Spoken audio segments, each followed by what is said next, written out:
Russia has attacked another civilian vessel in the Black Sea. One person died on board, and 3 others were injured. This time, a merchant cargo ship sailing under the flag of Guinea-Bissau, which was carrying Ukrainian wheat, sustained damage. As a result of the attack, the hull was damaged and a fire broke out. The crew was urgently evacuated to the shore. Moscow will increase ballistic missile strikes on Ukraine. To do this, a North Korean missile unit is being deployed in western Russia. It may include 6 launchers and 120 ballistic missiles. This is reported by Reuters, citing a representative of the main Directorate of Intelligence, Andriy Chernyak. According to him, the Russian command plans to station a missile unit of approximately 90 people from the DPRK in the Voronezh region within the structure of the 112 Missile Brigade of the Russian Armed Forces. Pyongyang has already transferred a new batch of 40 missiles to Russia along with personnel.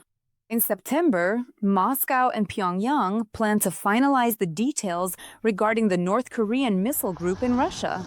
The world's reaction to this must be more than just diplomatic. If the launchers are deployed, they must be destroyed, stated the head of Ukrainian diplomacy, Andriy Sybiha. Regarding this risk, Kyiv will also be in contact with countries in the Indo-Pacific region for whom the cooperation between Moscow and Pyongyang also poses a threat. The GER, if they share such data, it usually comes true. We know about the interaction and the strengthening of this interaction between Moscow and Pyongyang. This cannot help but cause concern because it also carries risks and threats for the Indo-Pacific region. And we are in contact here with our allies, such as Japan and South Korea, for whom this interaction creates real security risks. Undoubtedly, this means strengthening sanctions and further isolating the regime in Pyongyang. 3 large pillars of smoke over an oil refinery in Yaroslavl, Russia. Massive fires visible from all sides of the city. The plant may have been attacked by drones. Local authorities are reporting traffic closures on the exit from Yaroslavl. Slavnefteyanos is one of the 5 largest Russian oil refineries. They process about 15 million tons of oil per year there. Previously, this facility had already been attacked by Ukrainian drones, as reported by the defense forces. The airspace is protected. NATO has revealed how many times they have scrambled their jets to intercept Russian fighter planes. NATO's Allied Air Command in Central and Eastern Europe reported that this July, the number of interceptions increased by 250% compared to July of last year.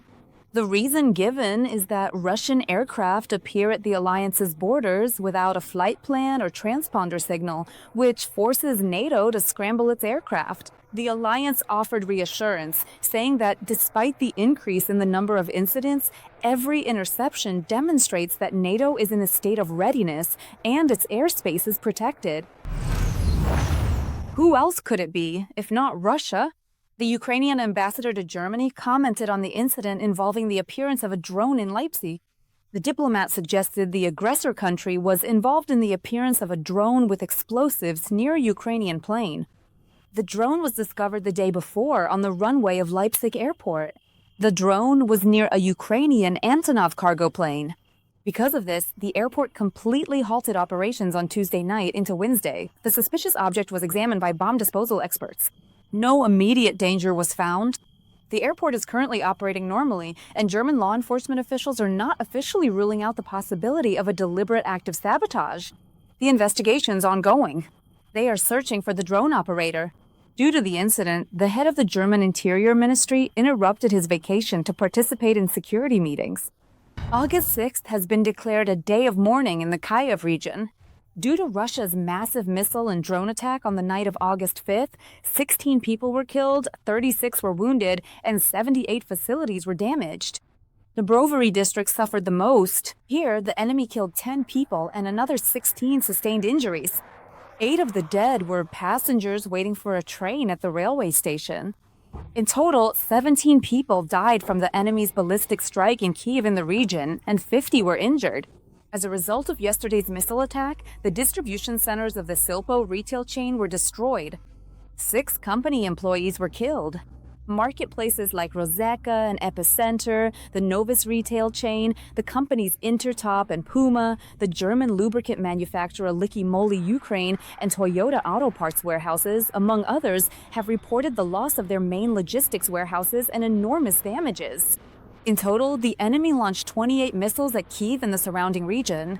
Not a single one of them was shot down. Following yesterday's shelling of the capital's warehouses and logistics hubs belonging to various companies, Prime Minister of Ukraine, Serhiy Koretsky, held a meeting with representatives of businesses, retail, and logistics companies. According to him, the state is ready to provide businesses with priority access to available premises for the dispersal of warehouse capacities. The Prime Minister instructed the Ministry of Economy, ARMA, and the State Property Fund to prepare a list of such facilities within 3 days and to prevent disruptions in the supply of food, medicine, and other essential goods, primarily for frontline regions. Koretsky outlined this as the main task for businesses. He also announced a separate meeting with the leadership of the NBU, the banking sector, and responsible ministries regarding credit support mechanisms. The Air Force shot down 66 enemy drones last night. In total, 101 UAVs flew from Russia and temporarily occupied Crimea to attack Ukraine. In addition to the drones, the occupiers launched 2 Onyx anti-ship missiles as well as 2 Kh-31P missiles. These are anti-radiation missiles. Not everything was successfully shot down. 1 missile and 29 drones hit 18 locations, and down debris fell in 5 more.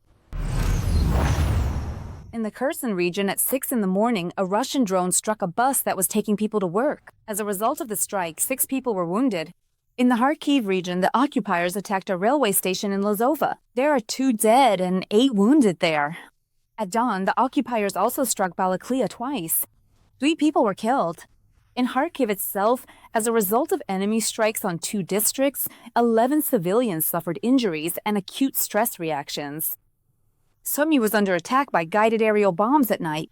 A series of explosions rang out around 2 in the morning with a 1-minute interval. The occupiers dropped 8 aerial bombs on the city. They targeted a shopping center, critical infrastructure facilities, and residential areas. 12 victims are already known, and in Pudovo, a Russian drone killed a 40-year-old woman. The drone hit a civilian car while the woman was nearby. She died in the hospital from severe injuries. The Russians attacked Zaporizhia on the morning with a jet-powered Shahed drone. It struck the top floor of a high-rise building. The roof and apartments were damaged. There are already 4 people wounded there. And the day before, the invaders struck Kushum with a drone. A Russian FPV drone hit a store. A woman died there. Private houses in Razumivka were also attacked by a drone. A 72-year-old pensioner was wounded. The occupiers attacked Slavyansk in the Donetsk region at least 8 times with various types of drones. A woman was wounded as a result of a strike drone hitting an apartment building. A hospital, a store, a car, and a minibus were also under attack. In total, there was 1 dead and 9 wounded in the region. The NSDC has approved Kyiv's resilience plan and preparations for winter. This took place at a meeting of the National Security and Defense Council the day before, already with its updated composition, chaired by President Zelensky. And the implementation of this resilience plan has already begun.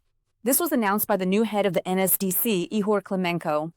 The meeting participants reviewed the status of the implementation of comprehensive resilience plans, in particular for specific regions and cities. They heard reports from the heads of the Dnipropetrovsk, Odessa, Lviv, Kherson, Chernihiv, Zaporizhia, and Poltava regional military administrations, as well as the mayors of Kyiv and Lviv. All resilience plans were developed taking into account the experience of the last difficult winter.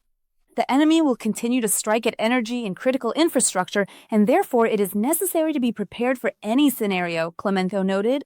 The main task is to ensure the uninterrupted operation of electricity, heating, and water supply systems. During the meeting, the president emphasized the system for protecting critical infrastructure facilities and strengthening air defense capabilities. They also discussed the development of the shelter network. The total cost of the capital's resilience plan currently reaches 37 billion hryvnias, and this figure has been reduced by half. Previously, it reached 67 billion hryvnias.